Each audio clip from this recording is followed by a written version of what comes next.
The rain hammered against the windows of Chancellor Palpatine's office. Inside, the air crackled with raw Force lightning. Mace Windu stood firm, his purple blade humming, pointed at the broken figure crumpled against the wall.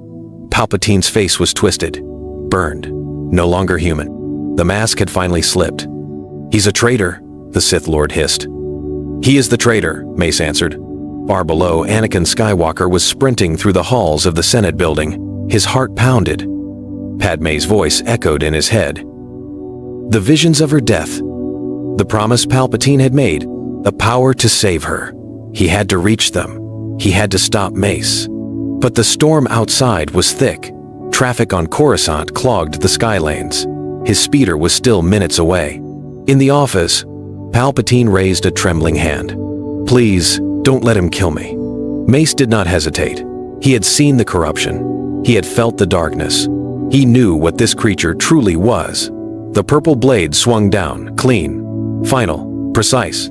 Sheev Palpatine, Darth Sidious, the Dark Lord of the Sith, the architect of 1,000 schemes, fell silent. His head rolled across the polished floor. The Force itself seemed to gasp. The 1,000-year plan, the Empire, the Order 66 command, all of it, gone, in one strike. Seconds later, Anakin burst through the doors. He froze, his eyes locked on the body, on Mace, on the lightsaber still glowing in the Jedi Master's hand. "What have you done?" Mace turned slowly. His face was grim. What had to be done? But Anakin was already shaking, already breaking. The visions of Padme's death flashed before him. And now, the only man who promised to save her was dead. The galaxy had just been saved. But Anakin Skywalker was about to fall apart. Anakin stood frozen in the doorway. The smell of burnt flesh filled the air. Rain still pounded the shattered window. And there, on the cold marble floor, lay the broken body of Sheev Palpatine. Mace Windu turned slowly. His purple blade still hummed. His chest rose and fell, heavy with the weight of what he had just done. "Anakin, it had to be end this way." But Anakin did not hear him. His eyes were locked on the corpse, on the only man who had promised to save Padme, on the only path he believed could keep her alive. His hand drifted toward his lightsaber. The Force around him began to twist, dark, heavy, hungry. Mace felt it instantly. He raised his weapon, cautious now. "Skywalker, don't.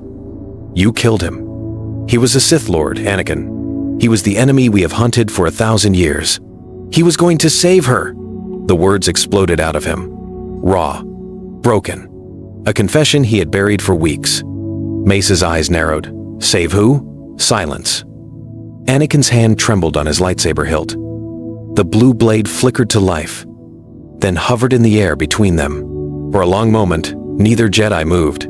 Then Anakin's knees buckled. He dropped to the floor beside Palpatine's body. His blade switched off. His shoulders shook. "She's going to die," he whispered. "I saw it. Every night. I saw it." Mace stared down at him. The rage, the fear, the pain. It was all there, written across the face of the Chosen One. And in that moment, Mace Windu made a choice that would change history. He did not arrest Anakin. He did not report him.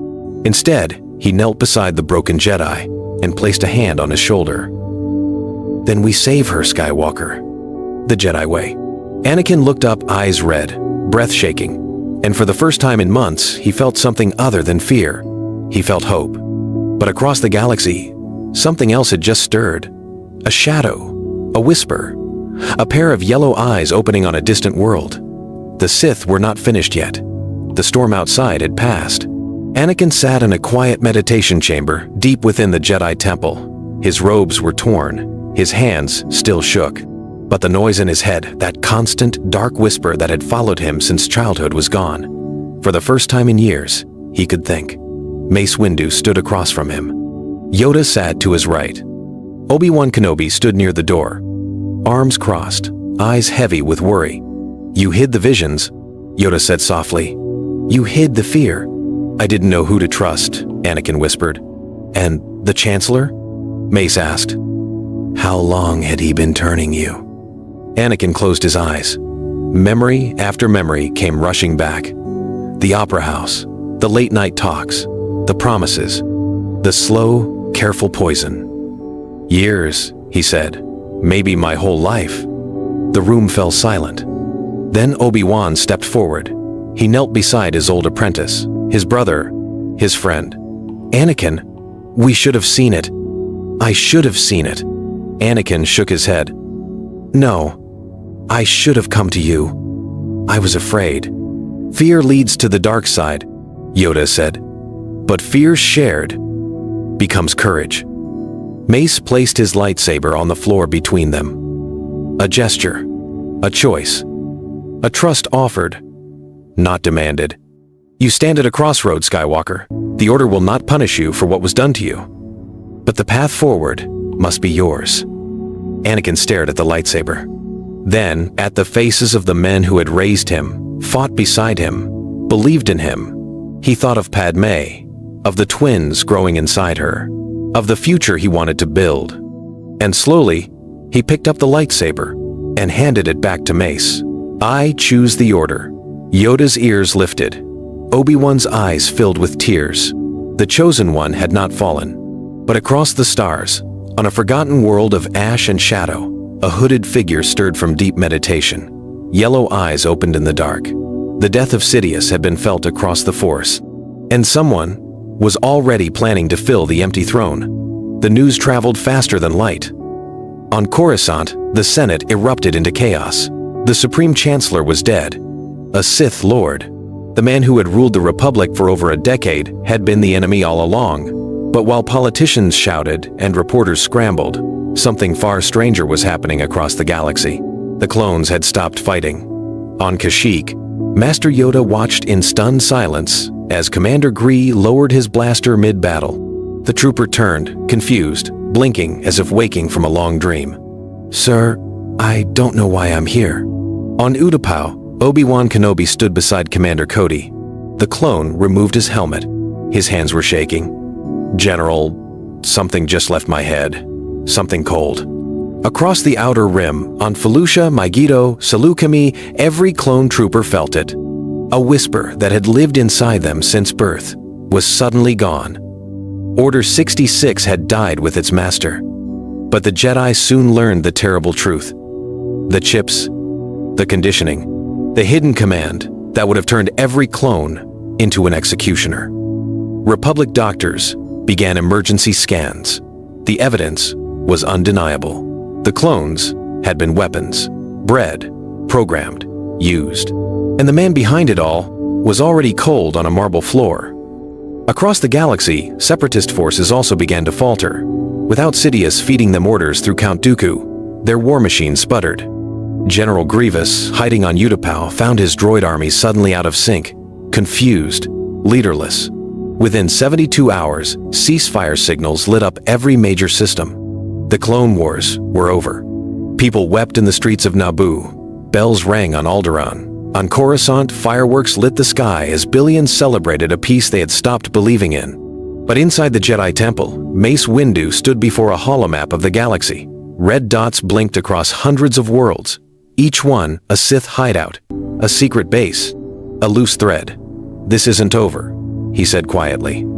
Yoda nodded beside him. Begun, the cleansing has. Far away, on a black world wrapped in storms, a Sith holocron pulsed once, then went dark. Someone had just claimed it. The fire pits of Mustafar glowed red against a black sky. Inside the command bunker, the Separatist Council huddled around a dead holoprojector. Newt Gunray paced. Wat Tambor argued. Poggle the Lesser hissed in fury. Where is Lord Sidious? Gunray demanded. Where are our orders? But the channels were silent. The droid armies were freezing across the galaxy. Their fleets were retreating without command.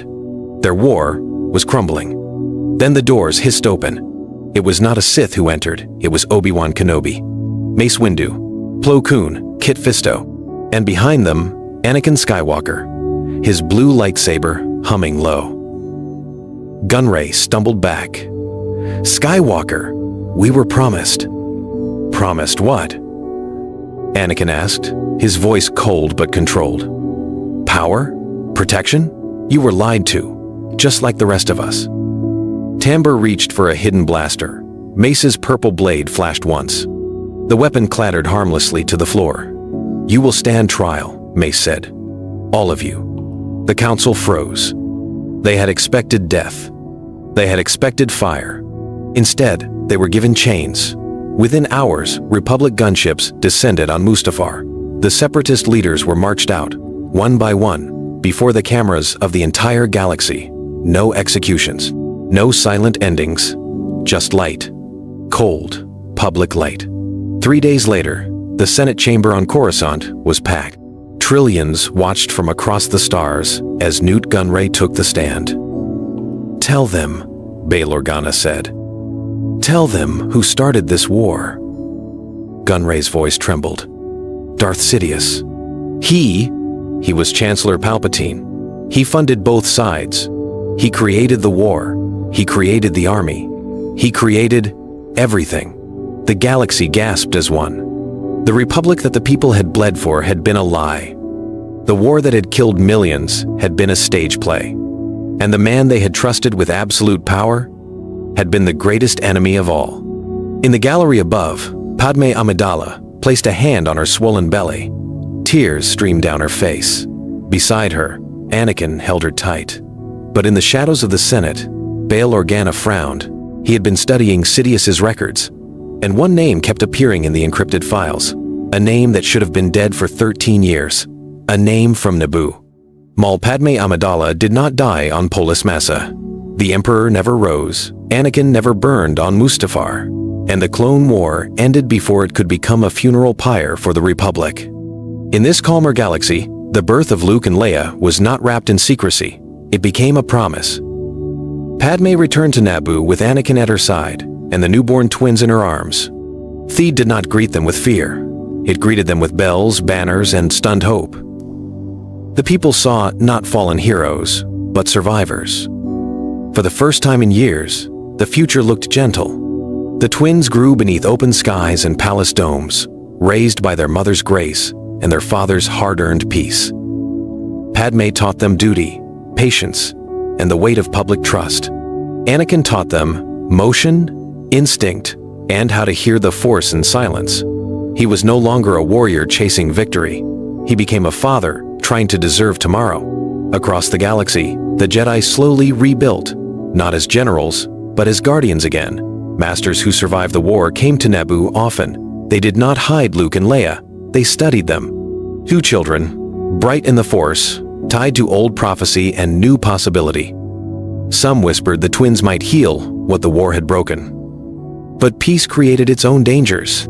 Senators began to speak of dynasties. Admirals watched Anakin with unease. Old separatist financiers vanished into the Outer Rim. And, in the shadows left by a defeated Sith plan, loyalists searched for another path to power. Then, on the twins' 10th birthday, a transport arrived over Naboo without clearance. It carried no army. No demands. Only a sealed holocron marked with a dead symbol of the Sith. When Luke touched it, every light in the palace died instantly.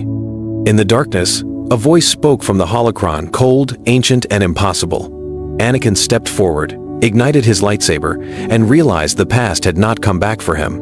It had come for his children. The holocron did not hold Sidious. It held a fury. Beneath the cliffs of Dathomir, Darth Maul felt Luke and Leia touch the artifact, and he knew the time for hiding was over.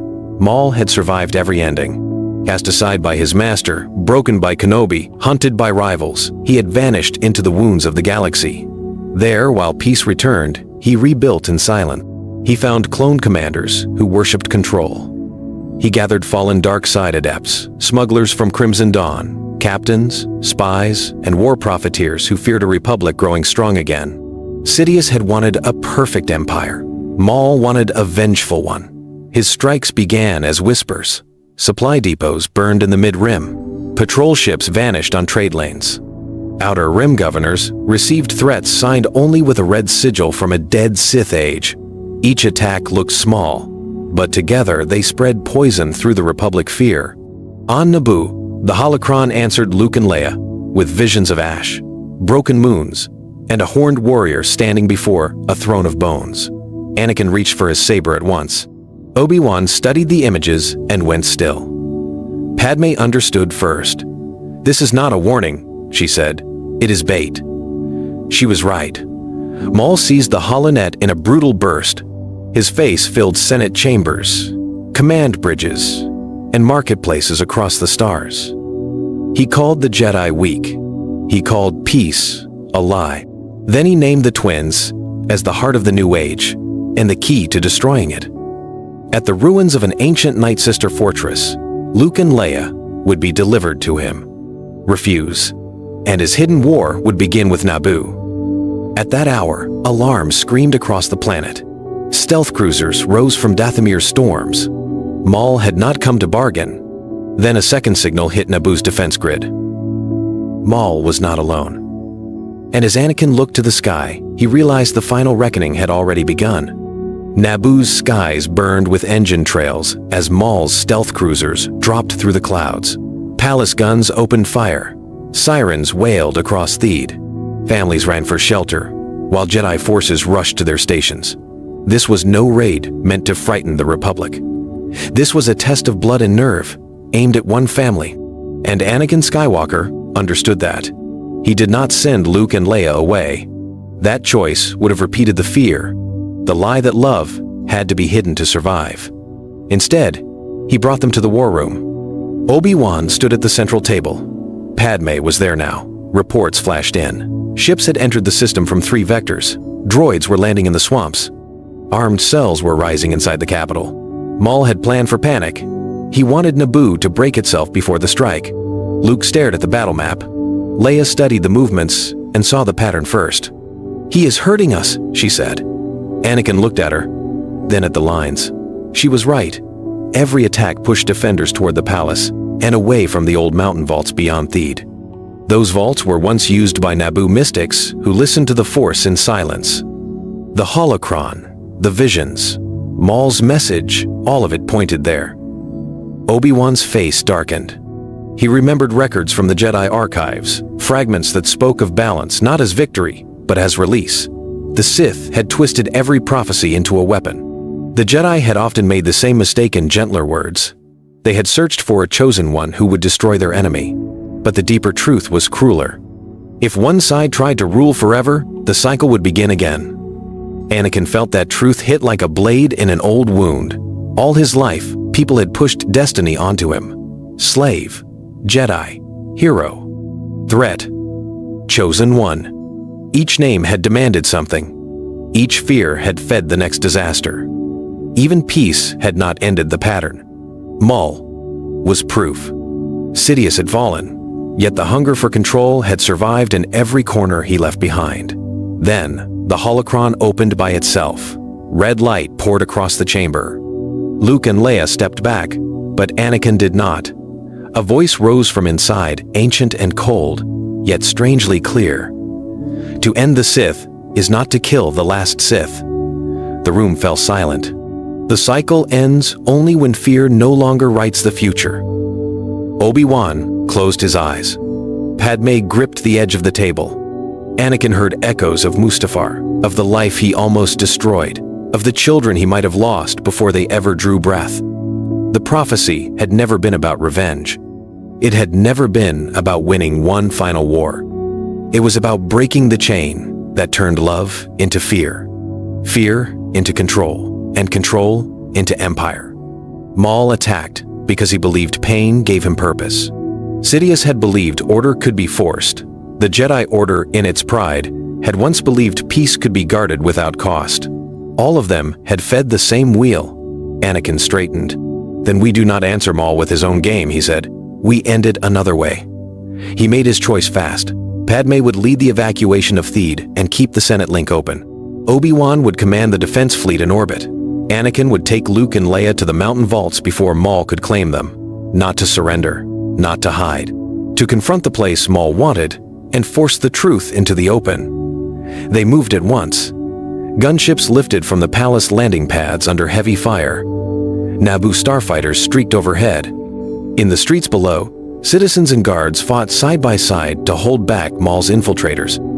Luke felt fear pressing at him from every direction, hot and sharp. Leia felt the same fear, but she shaped it into focus. Anakin sensed both currents in the Force and understood that his children were already facing the same test that had once broken him. At the mountain vaults, the stone doors were already open. Torches burned inside, though no one had lit them. Night Brothers and hired killers lined the entrance. At their center stood Darth Maul, double-bladed saber unlit, eyes fixed on the twins. He smiled, not with triumph, but recognition. "You finally see it," Maul said. "This was never about me. It was about what comes after all of us." Then the ground beneath the vault began to shake. Deep below Naboo, something ancient answered the holocron's call. The walls cracked, the Force itself twisted like a storm waking from sleep. And as Luke reached for Leia's hand, Anakin realized the final battle would not decide who ruled the galaxy. It would decide what the Force became next. Maul ignited both blades with a violent snap hiss, and the vault answered with a roar from deep below. Anakin stepped forward, his children beside him, and knew there could be no return to the old ways. As the mountain began to split, the future of the Force opened like a wound.